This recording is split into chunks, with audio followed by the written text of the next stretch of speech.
الحمد لله والصلاة والسلام على رسول الله وعلى آله وصحبه ومن والاه وبعد. On continue l'étude de l'épître de l'imam al-Hazimi rahimahullah. Bismillah. بسم الله الرحمن الرحيم. قال المصنف رحمه الله ونفعنا الله بعلومه وعلوم شيخنا في الدارين آمين. فإذا ثبت أن الحاجة داعية في تصحيح الخبر إلى اعتبار أوصاف في المخبر، فلنذكر الآن ما وعدنا به من حصر الشرائط التي إذا قامت بشخص لزم قبول خبره. الشرط الأول الإسلام، وهو المقصود الأعظم، فرواية أهل الشرك مردودة، ومستند ذلك الكتاب والسنة والإجماع، وليس هذا موضع إحصائها، وإنما نشير إشارة عارية عن الأدلة. فإن تحمل الرواية وهو مشرك ثم أداها في الإسلام فلا بأس بذلك. والشرط الثاني العقل، وبه يتوجه الخطاب ومنه يتلقى الصواب، والمفقود عقله لا يخلو إما أن يكون مجنونا أو صبيا، وكلاهما لا تقبل روايته ولا شهادته. والأصل فيه قوله عليه السلام: رفع القلم عن ثلاثة: عن النائم حتى يستيقظ، وعن الصبي حتى يحتلم، وعن المجنون حتى يعقل. والحديث مشهور من حديث علي بن أبي طالب رضي الله عنه، فلا حاجة بنا إلى ذكر إسناده.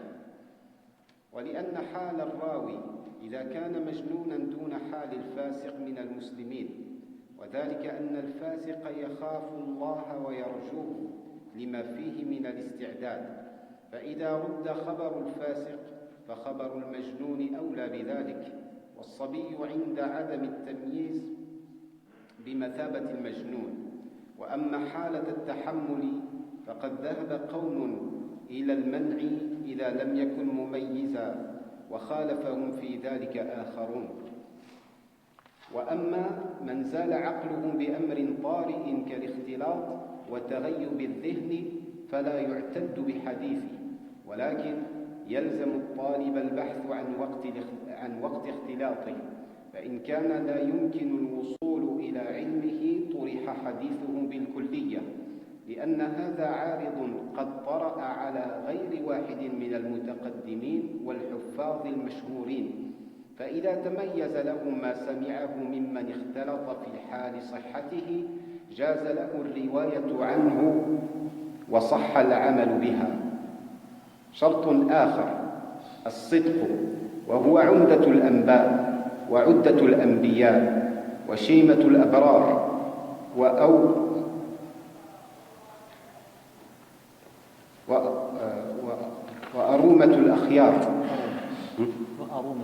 وأرومة الأخيار، والبرزخ بين الحق والباطل، والفيصل بين الفاضل والجاهل. فمن تحل بغير حليته فلا يخلو كذبه، إما أن يكون في حديث رسول الله صلى الله عليه وسلم أو في أحاديث الناس، فإن كان كذبه على رسول الله صلى الله عليه وسلم بوضع الحديث أو ادعاء السماع أو ما شاكل ذلك، فقد ذهب غير واحد من الأئمة إلى رد حديثه وإن تاب. نقلنا ذلك عن سفيان الثوري وابن المبارك ورافع بن الأشرس وأبي نعيم وأحمد بن حنبل وغيرهم. أما إذا قال كنت أخطأت فيما رويته ولم أتعمد الكذب فإن ذلك يقبل منه. وأما الذي يكذب في أحاديث الناس فإنه متى جرب عليه ذلك وظهر فإنه يرد حديثه. وكذا من عرف بقبول التلقين وتكرر ذلك منه واشتهر به فلا يقبل حديثه. وكذا من عرف بالتساهل في رواية الحديث وقلة المبالاة في تعاهد الأصول في حالتي التحمل والأداء يرد خبر. شرط آخر ألا يكون مدلسا، والتدليس وإن كان أنواعا فبعضها أسهل من بعض، وكان جماعة من ثقات الكوفيين والبصريين مولعين به ممن حديثه مخرج في الصحاح، غير أن شرط الصحيح لا يحتمل ذلك. شرط آخر العدالة، وقد أجمع أهل العلم على أنه لا يقبل إلا خبر العدل، وكل حديث اتصل إسناده بين من رواه وبين النبي صلى الله عليه وسلم لم يلزم العمل به إلا بعد ثبوت عدالة رجاله وإمعان النظر في أحوالهم، سوى الصحابي الذي رفعه إلى رسول الله صلى الله عليه وسلم، لأن عدالة الصحابي ثابتة معلومة بتعديل الله تعالى لأصحاب النبي صلى الله عليه وسلم وإخباره عن طهارتهم. وصفات العدالة هي اتباع أوامر الله تعالى والانتهاء عن ارتكاب ما نهى عنه، وتجنب الفواحش المسقطة، وتحري الحق، والتوقي في اللفظ مما يلثم الدين والمروءة، وليس يكفيه في ذلك اجتناب الكبائر حتى يجتنب الإصرار على الصغائر. فمتى وجدت هذه الصفات كان المتحلى بها عدلا مقبول الشهادة والرواية، غير أنه تعتبر في صحة الرواية أشياء ولا تعتبر في الشهادة.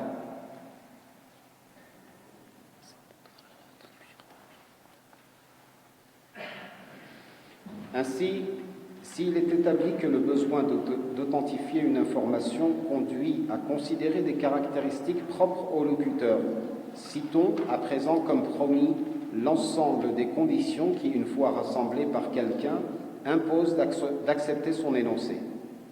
Première condition, l'islam. C'est le point le plus important. Ce que rapportent les associationnistes est effectivement jugé irrecevable, en référence au livre, à la sunna et au consensus.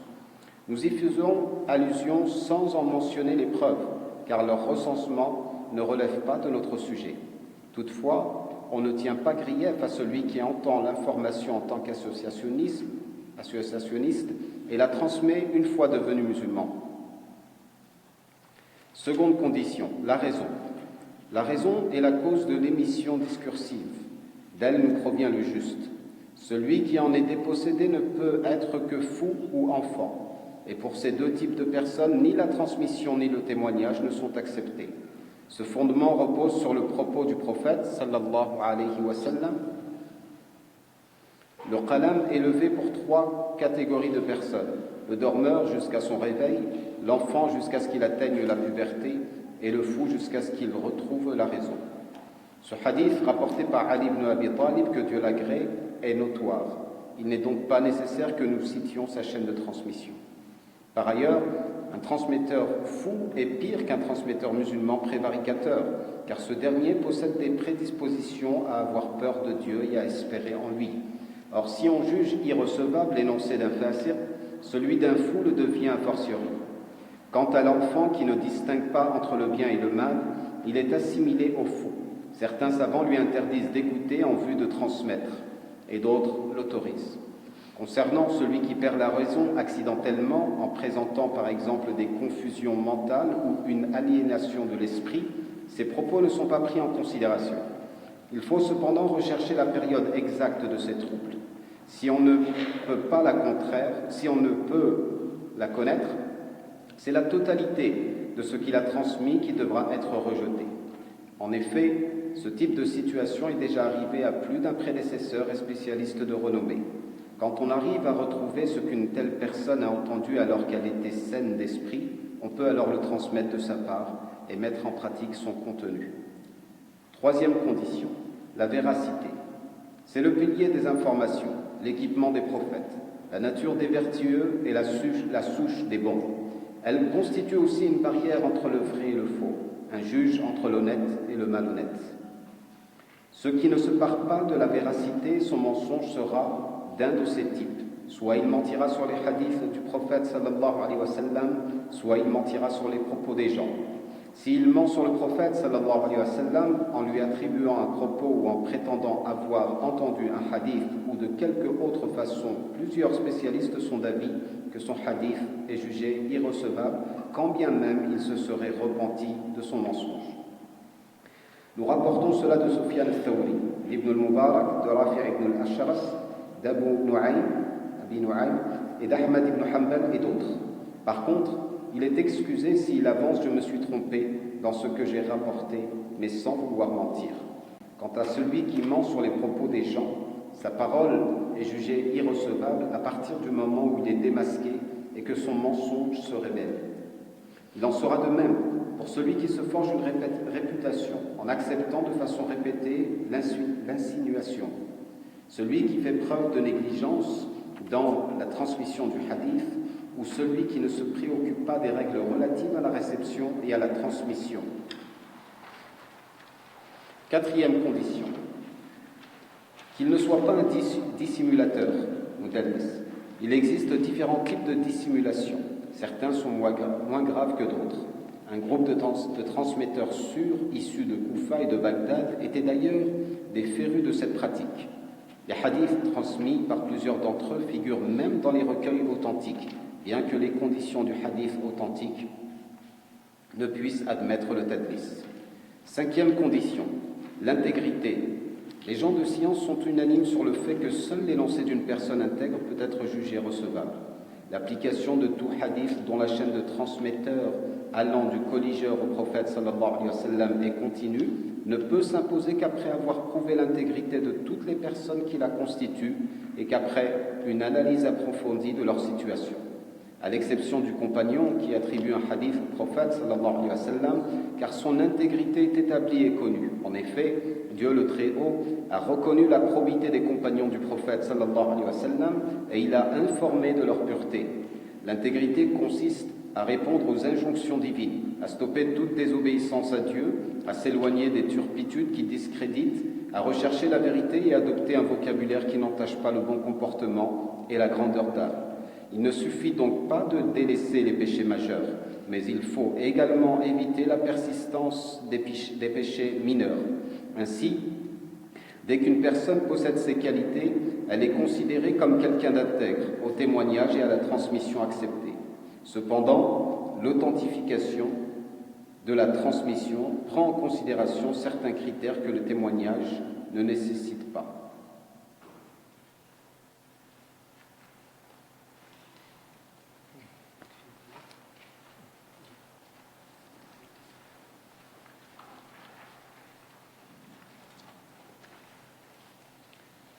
Al-Hazimi met l'accent sur les qualités nécessaires pour l'acceptation d'une information transmise et que cela dépend des qualités des transmetteurs.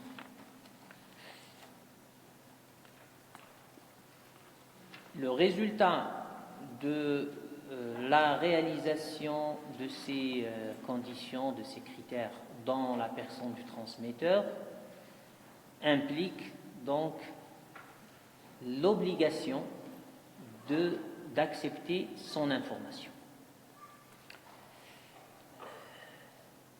Cependant, Al-Hazimi, dans ce qu'on vient de lire, écoutez,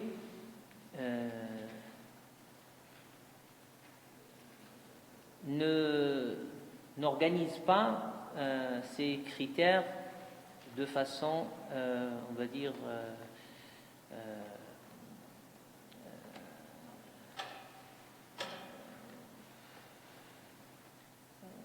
logique. Il y a un certain désordre dans la présentation de ces conditions et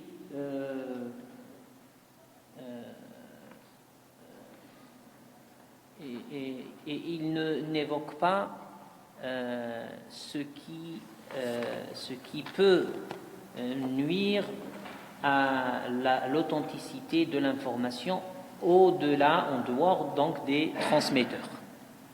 Donc il focalise sur les transmetteurs et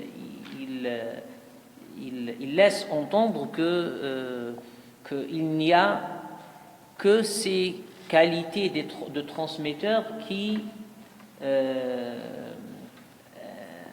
impactent la question de l'authenticité de l'information. Or, il y a d'autres éléments qui peuvent impacter l'authenticité de l'information et qui ne dépendent pas des qualités des transmetteurs. Lorsqu'il s'agit surtout du contenu des textes.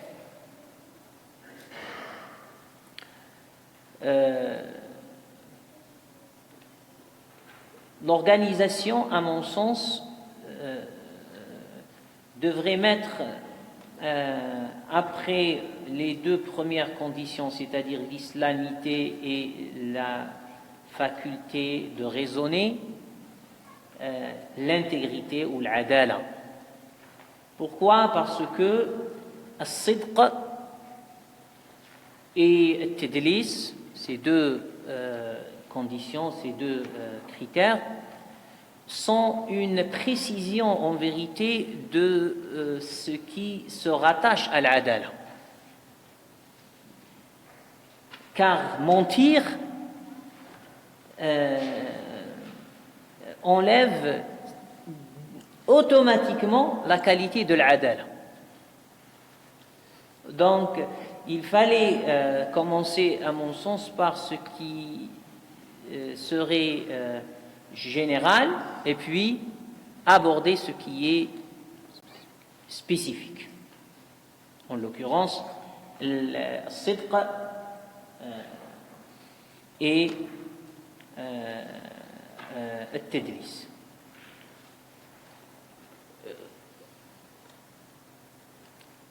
La première condition qui est l'islam est exigée pour fermer la porte. Ce n'est pas parce que tout non-musulman est menteur. C'est pas ça le regard des savants en exigeant l'islamité. C'est pour fermer la porte et le risque de la falsification agressive. C'est-à-dire que des non-musulmans qui n'aiment pas l'islam rapportent des choses, soi-disant qu'ils les ont entendues du prophète sallallahu alayhi wa sallam, et détournent et falsifient de cette façon le message. Et donc, pour qu'il n'y ait pas cette possibilité, pour donc fermer cette porte, on a décidé de ne pas accepter ce que rapporte un non-musulman du prophète sallallahu alayhi wa sallam. Bien sûr, tant que la personne reste non-croyante, ne suit pas le prophète sallallahu alayhi wa sallam. Mais dès que la personne croit au prophète sallallahu alayhi wa sallam et donc adhère aux valeurs et au système éthique de préserver l'islam, de comprendre le sens de l'intégrité, de l'adala, la nécessité de de ne dire que ce qui est juste, l'éthique du témoignage et de la transmission.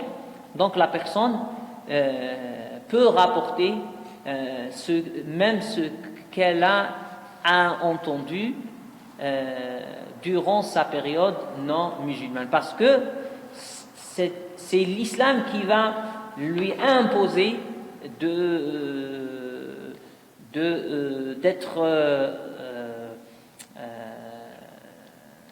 d'être rigoureux par rapport à ce qu'elle va transmettre. Donc c'est une condition, on va dire, de précaution, et non pas de rejet total.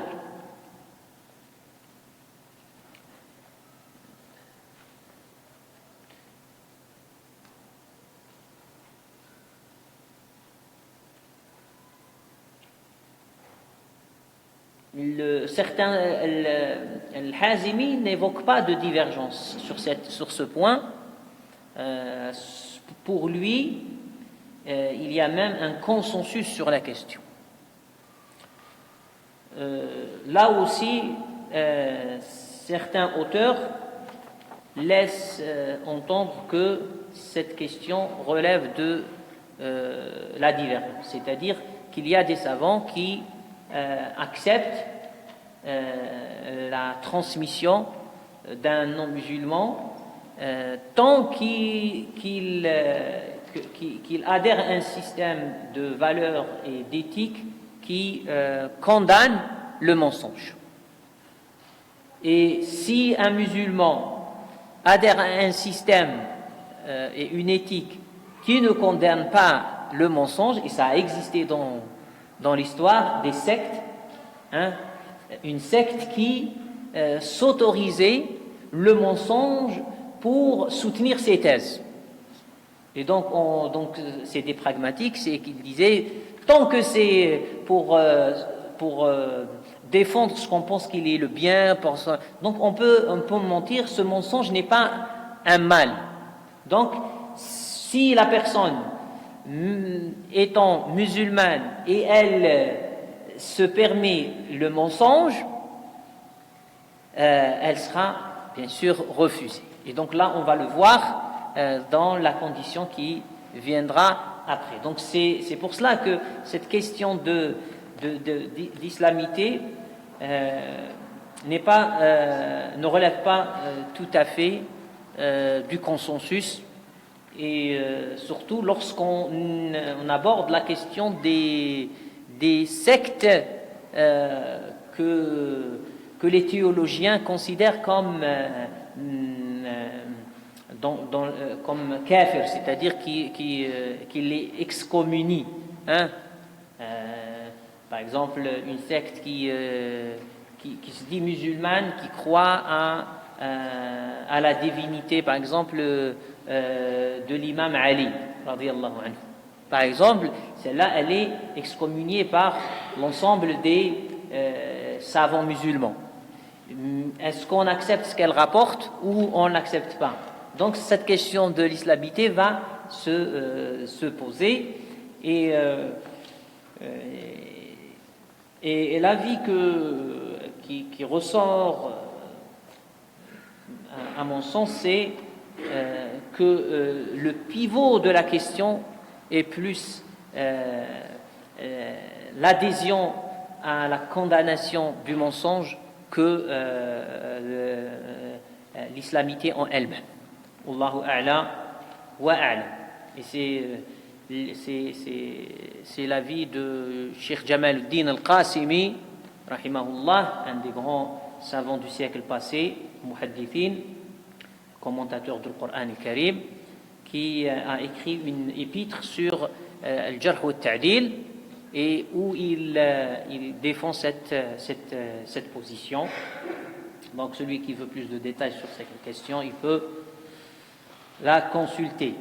Revenons donc à la deuxième condition, c'est-à-dire l'aql, la raison, qui exclut toute personne qui a perdu cette faculté de façon constante ou de façon temporaire. C'est-à-dire quelqu'un, par exemple, qui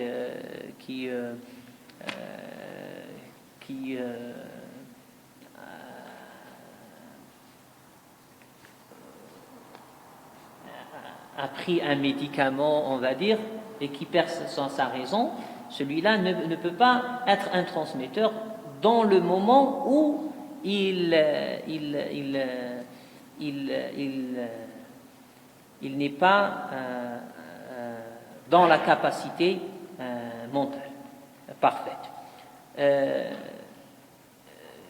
Quelqu'un qui est considéré comme fou, pareil, donc parce qu'il peut avoir des comment on appelle ça, le mutbaq donc le majnoun al-mutbaq, c'est-à-dire qui a perdu totalement, irréversible, et il y a ceux qui ont des perditions, on va dire, momentanées, et ils reviennent à leur état normal. Donc s'il a entendu au moment où il avait ses facultés, il est possible de transmettre dans l'état de santé. Mais si ce n'est pas le cas, donc il ne peut pas être un transmetteur. Donc ce qui impose à la vérification et quand on parle de ça, ça apparaît loin, mais dans la réalité, on a écrit des ouvrages pour ça, les savants. On parle de celui, par exemple, qui ikhtalata bi akhara, c'est-à-dire il a eu une maladie de mémoire, et donc sa raison, sa mémoire, comme on dit, n'était pas saine, en bonne santé, et donc il confondait, il avait de graves erreurs, donc c'est pour cela on va dire tel transmetteur, tous les hadiths transmis par exemple de cette période à cette période sont fiables, mais dès qu'il a atteint l'âge de 79 ans, parce que à cet âge-là on a signalé sa maladie, il n'est plus fiable. On n'accepte que ce qu'il a rapporté, mais qui a été soutenu, rapporté par une autre chaîne de transmission. Donc ce n'est plus vraiment lui l'autorité. L'enfant, pareil. L'enfant, c'est des âges, l'enfance. Il y a un âge où l'enfant ne distingue pas le sens des mots, l'importance des mots, et il y a un âge où l'enfant commence à prendre conscience et à répéter ce qu'il a entendu, en sachant que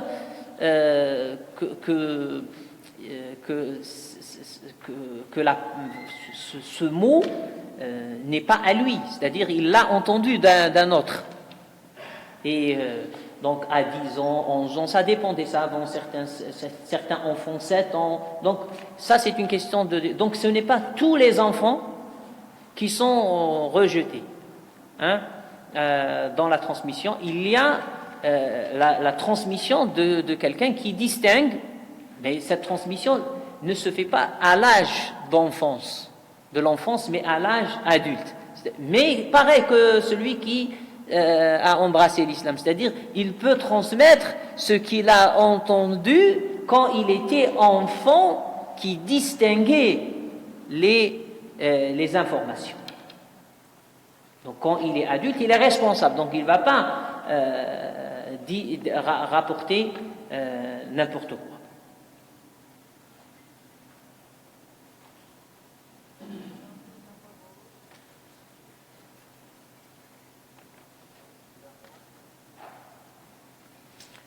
Donc cette question de l'enfant qui transmet relève d'une grande divergence des théoriciens du hadith par rapport à cette capacité de distinction qu'a un enfant qu'on peut ne pas trouver chez un autre. Donc c'est très on va dire subjectif, hein. C'est pour cela que certains vont être très on va dire radicaux sur la question. Ils refuseront toute transmission d'un enfant parce qu'ils considèrent que la subjectivité ne doit pas être prise on va dire ne doit pas dicter une méthodologie.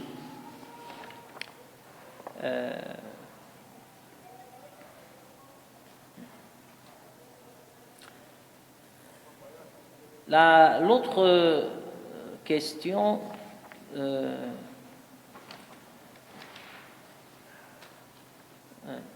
pour ceux qui perdent la raison à la fin de leur vie, on a dit qu'il y a des ouvrages, l'un des plus importants, l'ouvrage de Al-Ala'i,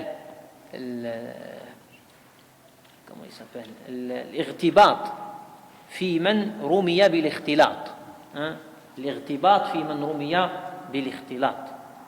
Donc c'est un ouvrage qui circule, il est édité, publié plusieurs fois. Donc pour l'autre condition de, comment on a traduit ça, la véracité, c'est-à-dire se tenir à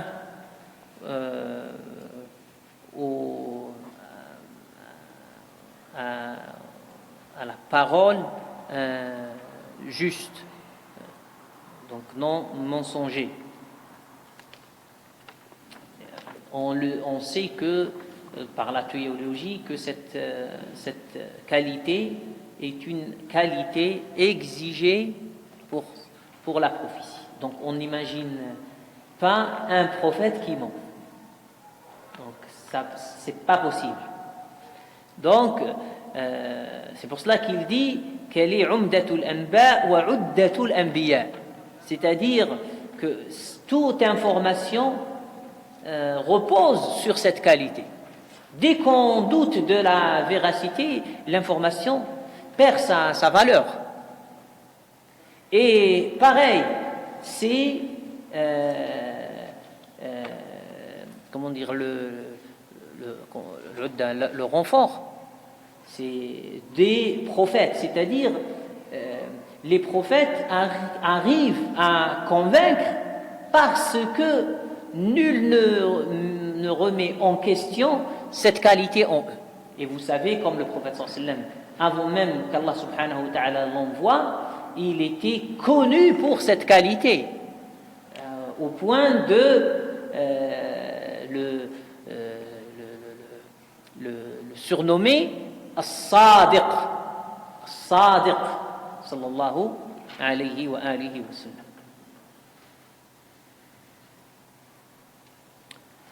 Là aussi,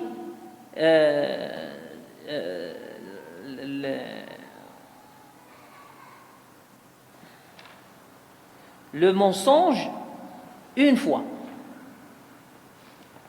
d'un transmetteur, l'exclut dans tous les hadiths.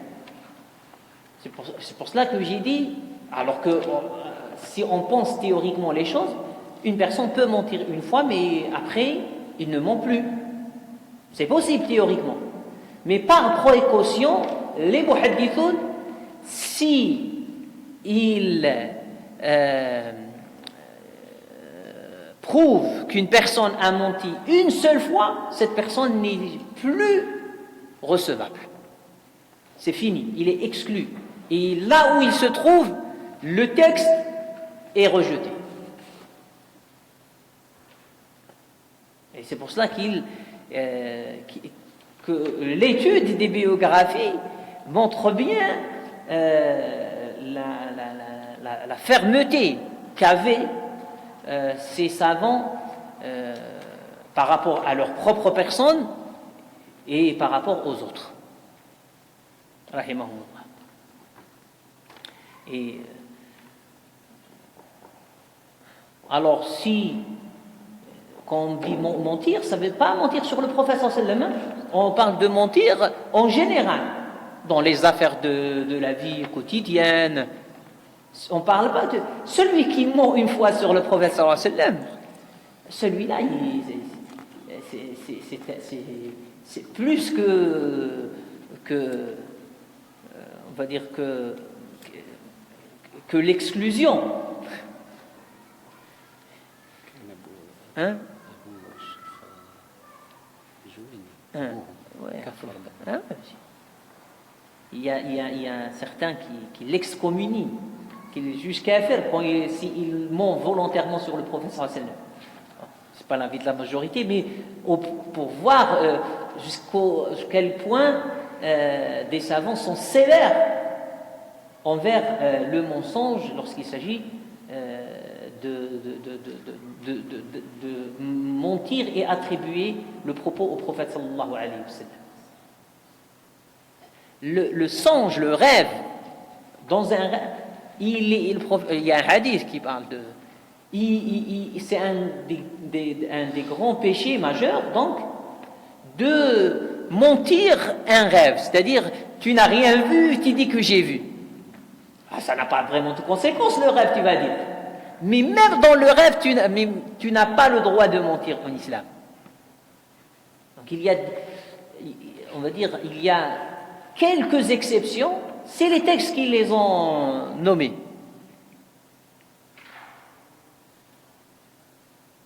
Mais sinon, au-delà de ces cas précis et permis par le texte, il n'y a pas autorisation de mensonge.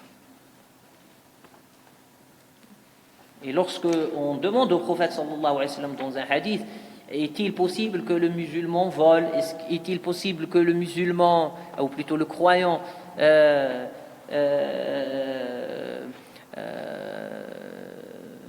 des relations en dehors du mariage,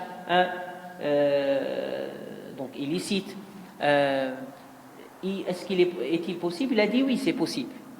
Et lorsqu'on lui dit, est-il possible qu'un croyant ment? Il dit non, sallallahu alayhi wa sallam. Donc c'est clair que c'est un des péchés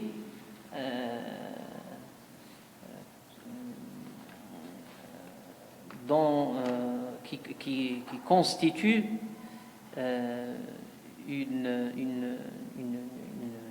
une condamnation sans merci de la part donc des textes et bien sûr donc des savants.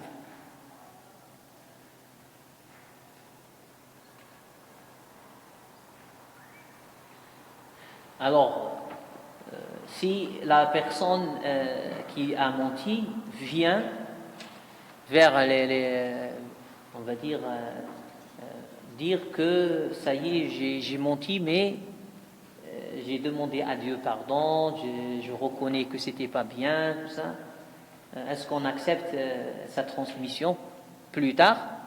Donc, certains savants refusent parce que c'est par le principe de précaution. Ils disent, puisqu'il a menti, qui nous dit qu'il n'est pas en train de mentir là aussi? Donc on n'accepte pas, on n'a pas besoin de sa transmission. Il la garde pour lui. Hein? Oui. Ibn Daqiq al-Eid et d'autres. C'est des grands savants qui soutiennent cette position.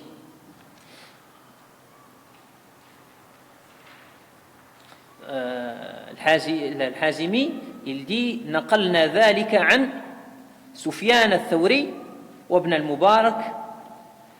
المبارك ورافع بن الأشرس وأبي نعيم وأحمد بن حنبل وغيرهم. Donc, cela est rapporté de ces grandes autorités savantes. Par contre, on peut mentir sans mentir, au sens qu'on a fait une erreur. s'est trompé. Et là,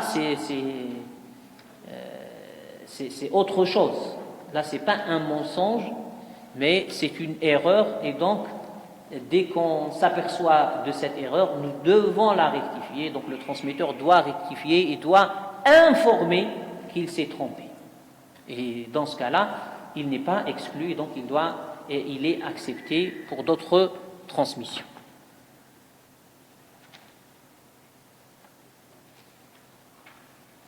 Alors, il y a un troisième cas, ou quatrième cas, par rapport à cette question de mensonge. Il y a celui qui ne filtre pas ce qu'il reçoit. C'est-à-dire, il entend et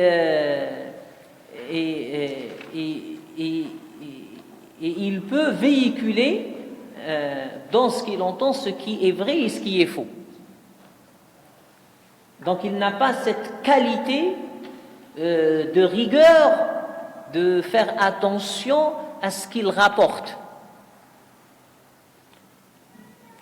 Ils disent, si cette personne, ce transmetteur, répète la chose plusieurs fois, donc ça veut dire il tombe dans ce manque de rigueur plusieurs fois, il est considéré pareillement exclu. Donc on n'accepte plus de lui. C'est on dit, passoire. Ceux qui veulent... pourquoi on dit ça? Parce qu'il peut être quelqu'un de très bien, on va dire, dans son éthique, sa morale, où il était quelqu'un de rigoureux avant.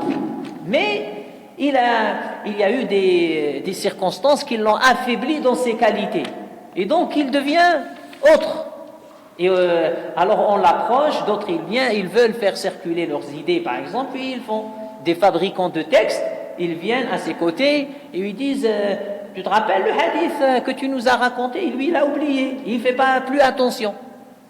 Et donc là, si ça se répète, il n'est plus admis, accepté.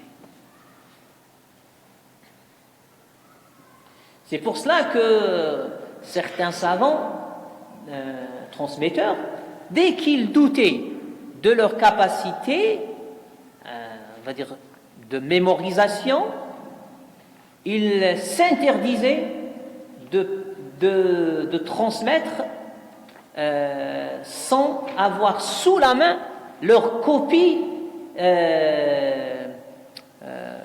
corrigée. Ainsi, ils sont sûrs que rien ne s'introduise dans leur transmission. C'est ce qu'on appelle talqin. L'autre condition, c'est tadlis. C'est pareil, c'est une forme. Il y a plusieurs, on va dire, niveaux de tadlis. Tadlis, c'est-à-dire cacher un vice, un défaut. Ce défaut, s'il est su, le hadith n'est pas accepté. Et donc, il est évident que si la personne, le transmetteur, sait le vice ou le défaut et volontairement il le cache, là il est exclu. Il entre dans le mensonge.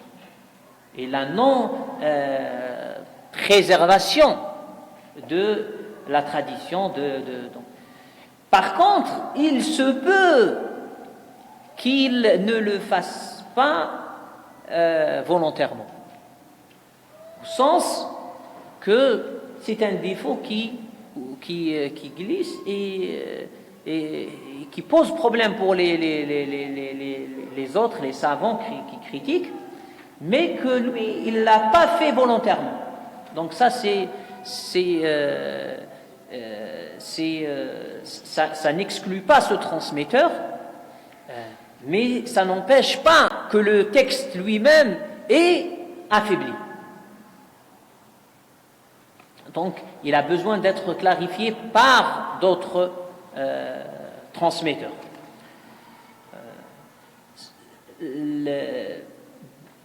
Par contre, il y a une forme de camouflage. C'est-à-dire, un transmetteur ne veut pas, par exemple,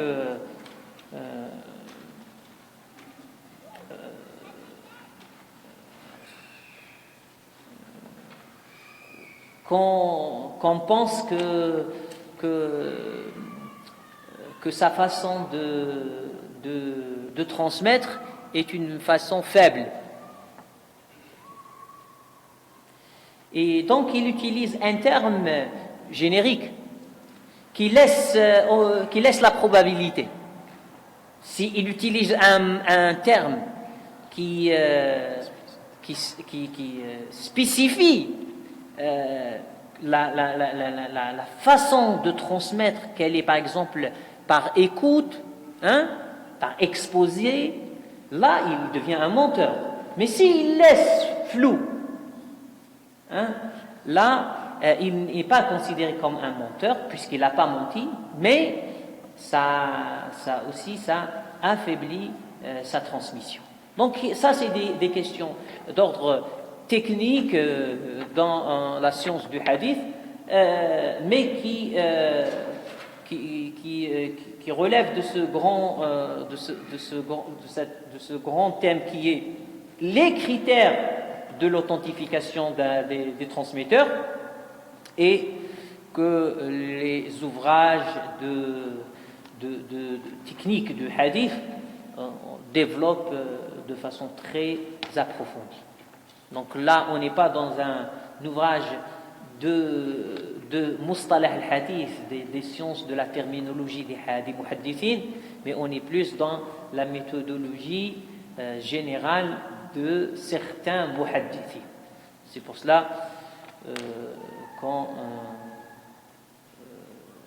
se suffit de cette explication, Inch'Allah.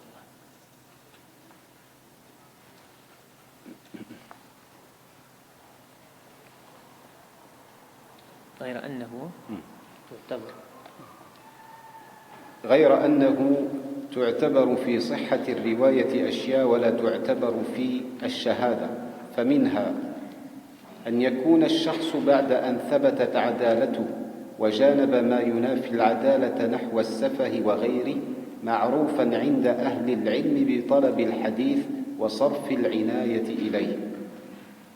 ومنها أن يكون حفظه مأخوذا عن العلماء لا عن الصحف. ومنها أن يكون ضابطا لما سمعه وقت سماعه، متحفظا على شيخه في روايته من أن يدلسه إن كان ممن يعرف بالتدليس.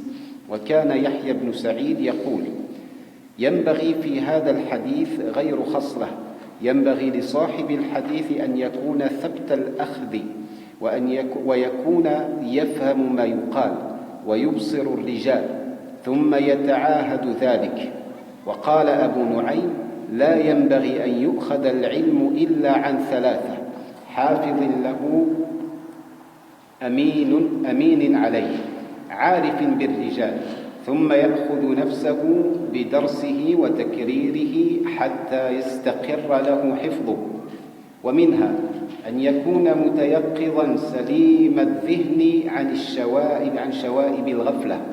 ومنها أن يكون قليل الغلط والوهم، لأن من كثر غلطه وكان الوهم عليه غالبا رد حديثه وسقط الاحتجاج به. ومنها أن يكون حسن السمت موصوفا بالوقار غير مشهور بالمجون والخلاعة، إذ ارتكاب هذا مفض إلى السفه. ومنها أن يكون مجانبا للأهواء تاركا للبدع، فقد ذهب أكثرهم إلى المنع إذا كان داعية، واحتملوا رواية من لم يكن داعية. فهذه جوامع الأوصاف ولها توابع ولواحق لا يمكن إحاطة العلم بها إلا بعد الممارسة والمطالعة للكتب المصنفة في هذا الشأن.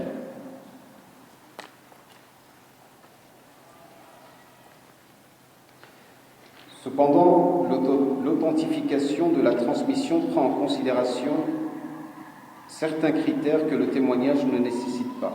Parmi eux,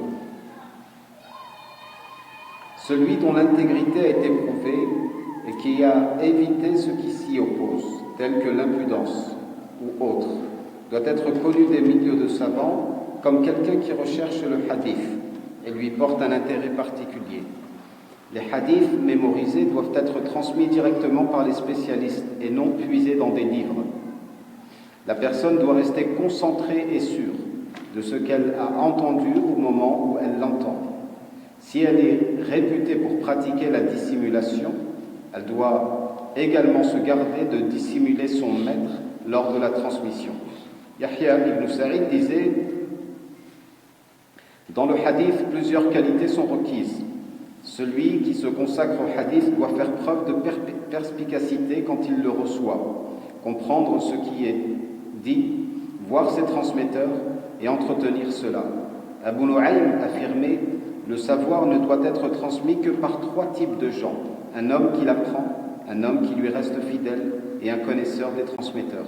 Puis, l'étudiant s'attelle à étudier et à répéter jusqu'à ce que son savoir s'ancre en lui. La personne doit être éveillée, saine d'esprit, non soumise aux méfaits de la distraction. Comment tu as traduit Rijal?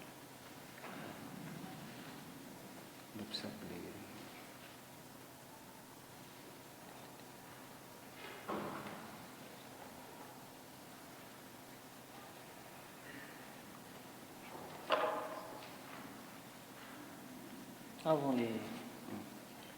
Voir ses transmetteurs. Hein? Voir ses transmetteurs. Ça ici c'est critique. Observateur. Mesure.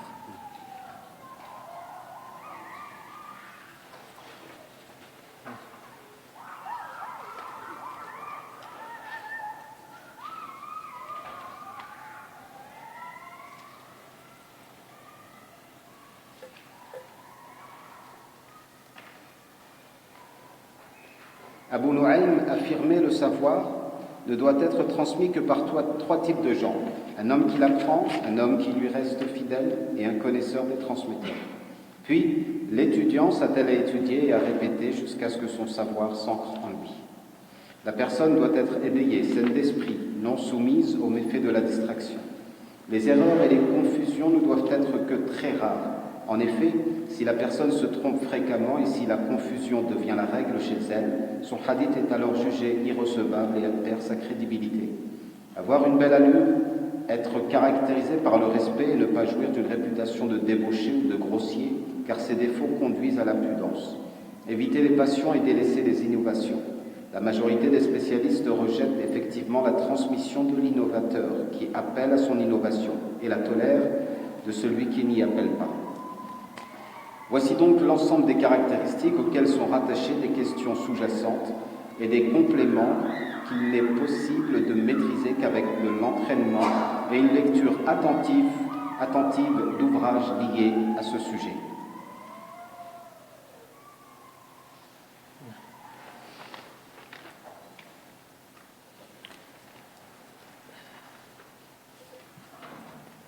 Après avoir parlé des critères qui s'appliquent à la transmission comme au témoignage, c'est-à-dire l'islamité, la raison, l'intégrité, la véracité et la clarté.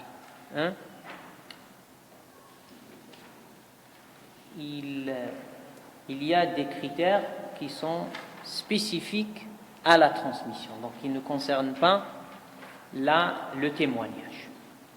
Alors, parmi ces critères qui sont spécifiques à la transmission.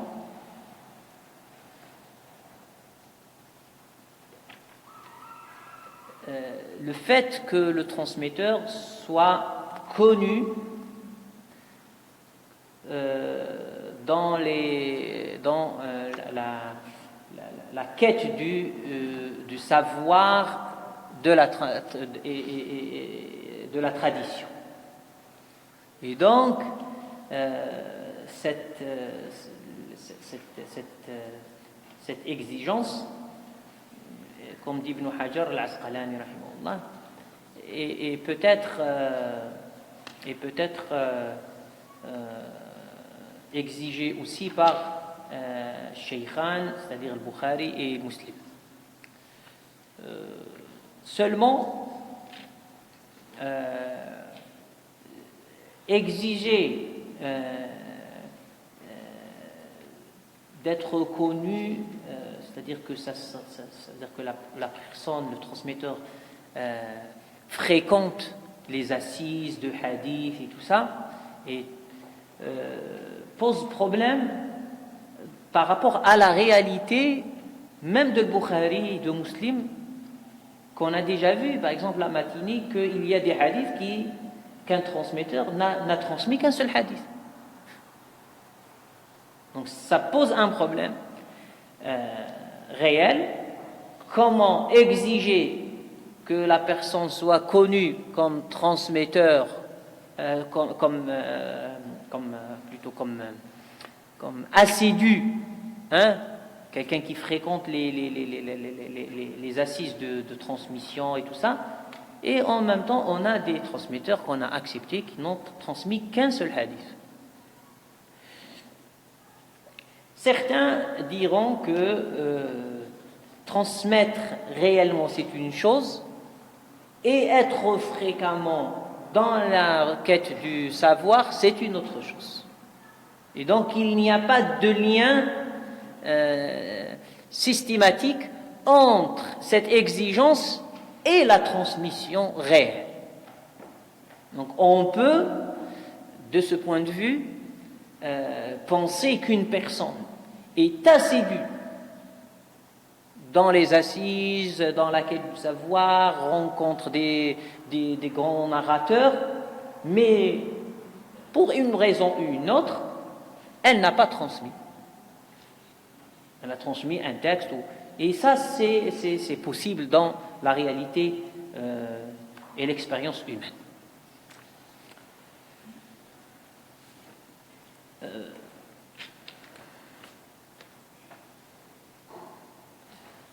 L'autre exigence, que sa connaissance et sa conservation des informations ne doit pas être prise des ouvrages, mais des savants. C'est-à-dire la transmission ne se fait pas d'un livre à une personne, mais de personne à une autre. Et nos savants disaient toujours, cette parole qu'on apprend dès le jeune âge, لا تأخذي القرآن عن مصحفي ولا العلم عن صحفي. N'apprenez pas le Coran de celui qui l'a appris du mushaf, et n'apprenez pas la science de celui qui l'a appris des livres. Donc le savoir, et surtout le savoir transmis, ne doit pas reposer uniquement sur le livre. Le livre, c'est un support de soutien et n'est pas le principal véhicule du savoir. Le principal véhicule du savoir, c'est le savoir. Malheureusement, avec la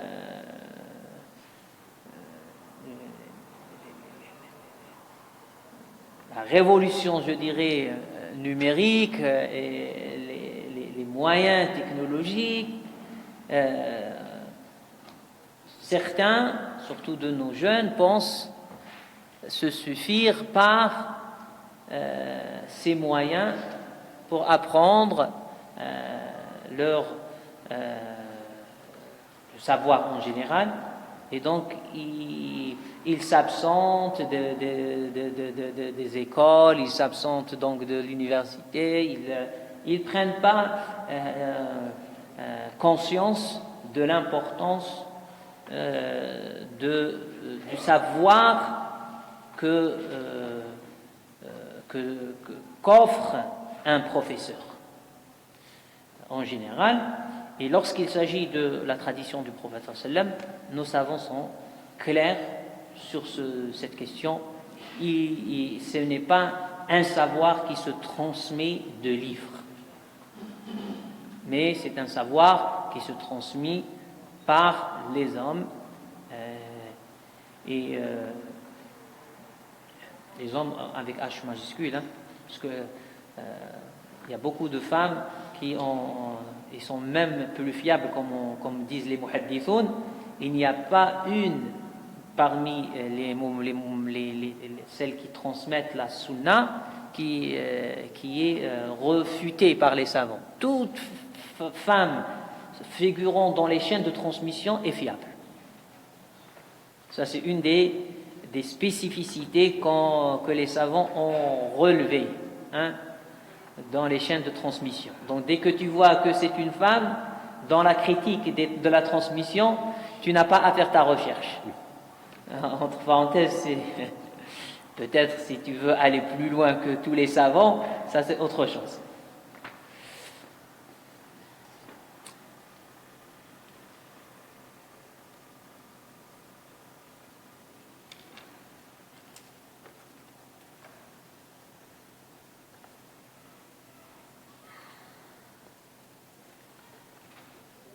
Le transmetteur doit avoir, parmi les conditions qui sont évoquées dans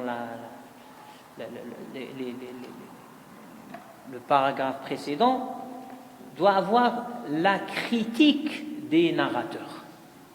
Ce n'est pas un transmetteur qui n'est pas vigilant. Donc il observe et critique, c'est-à-dire il sait mesurer.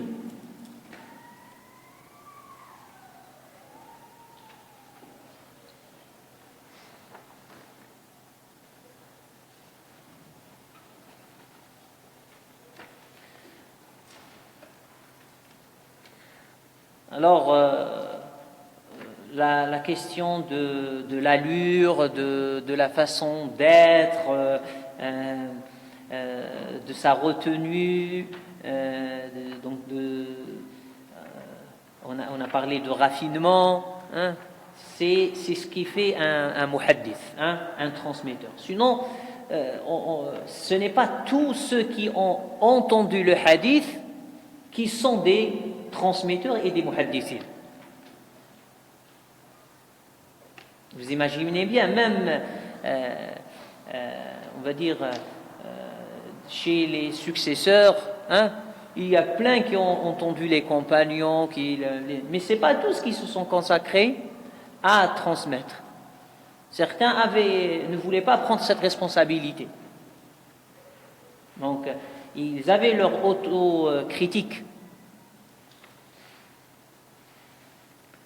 Donc, il y avait on va dire une sélection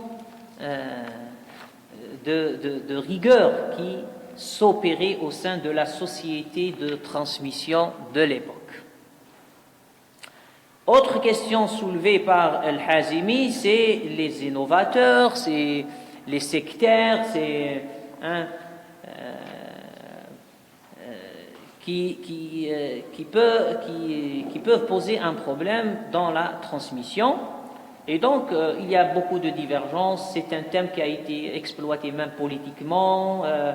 Alors, La réalité on va dire de la majorité des muhaddithoun, des transmetteurs, et surtout les plus grands comme le Bukhari et Muslim, hein, c'est qu'ils n'ont pas exclu les innovateurs parce qu'ils sont des innovateurs. On trouve des transmetteurs dans le Bukhari, par exemple, qui sont qualifiés d'innovateurs, c'est-à-dire de sectaires. Les théologiens, par exemple, orthodoxes, ils vont les qualifier d'égarés.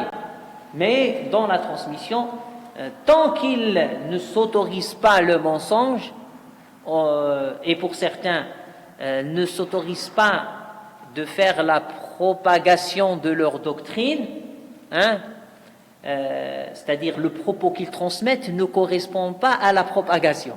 Donc là aussi c'est par précaution, c'est-à-dire ils se disent mais pourquoi cette transmission, ce contenu vient que par celui-ci qui est adepte de telle thèse, c'est-à-dire il y a un doute sur que peut-être il l'a fabriqué. Si c'était pas vrai, si c'était pas une fabrication, pourquoi elle ne nous parvient que de lui? Donc le fait qu'elle ne parvient que de lui impose une certaine précaution, ce qu'on appelle sahibul bid'ati da'iyatu ila bid'ati, celui qui invite les autres à son innovation. Donc c'est un prosélyte. Donc si c'est le cas et ce qu'il rapporte correspond à sa bid'a, à son innovation, donc là on s'arrête et on n'apporte pas ce. Donc c'est une question qui a posé beaucoup de problèmes et de divergences, mais l'avis qui ressort, comme disait Qasimi rahimahullah, c'est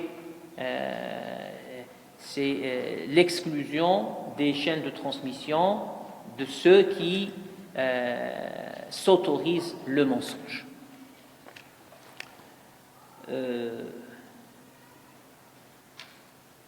Alors, en conclusion, il dit que c'est ces éléments qui constituent les plus importants critères. Il sait que peut-être d'autres savants ont d'autres critères, mais en général, c'est les critères d'acceptabilité du transmetteur et du narrateur. Et il nous donne une information importante, très utile, c'est que ces critères, dans la réalité du travail d'un spécialiste,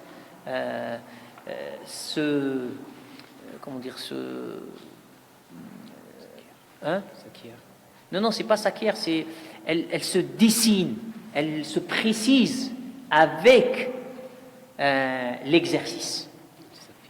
Elle s'affine avec l'exercice. C'est-à-dire que chaque fois que le savant exerce plus l'analyse, la recherche, la vérification, la critique, la comparaison, il affine ces critères dans leur application sur les transmetteurs. Et il devient plus pertinent dans ses évaluations et ses jugements. Paramètre du temps. Ouais. D'où l'importance, comme je l'ai dit, dans le travail d'un muhaddith, du paramètre temps. Il est difficile de trouver un muhaddith du jour au lendemain.